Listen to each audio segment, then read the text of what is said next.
Hello সবাইকে, কেমন আছেন সবাই? আমার সকালে মনে হচ্ছিল যে ফেসটাকে ডাল এরকম কেমন যেন একটু মনে হয় মনমরা হয়ে আছে। তখন আমার কাছে মনে হয়েছে যে একটা ফেস ম্যাসাজ আপনাদের সাথে করি। তাতে ফেসটা অনেক বেশি আপলিফটিং হবে এবং এই যে ঝুলে যাওয়া বা স্যাগি ভাবটা চলে যাবে। তো একটু যত্ন, এটা হোম ফেসিয়াল, এটার জন্য খুব বেশি প্রোডাক্ট লাগছে না। যেকোনো একটা অয়েল যেটা যার স্যুট করে, অ্যালমন্ড অয়েল হতে পারে, অর্গান অয়েল হতে পারে, অথবা ভালো একটা ময়েশ্চারাইজারও থাকতে পারে। সেটা দিয়ে আমরা যদি এরকম করে ফেসটাকে মাসাজ করি হাতের আঙ্গুলের স্ট্রোক দিয়ে, এবং ঠোঁটের এই জায়গাটা, এটাও কিন্তু খুব ইম্পর্ট্যান্ট। স্মাইল লাইনগুলোতে অনেক সময় দেখা যায় যে এই জায়গাটা ঝুলে পড়ে এবং ছবি উঠালে সেটা কিন্তু বোঝা যায়।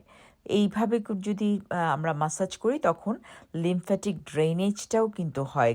আমরা মুখটাকে মাসাজ করে আস্তে আস্তে নেকের দিক থেকে যে ড্রেনেজটাকে আমরা করে দিচ্ছি, টক্সিকগুলোকে আমরা ড্রেন করে দিচ্ছি।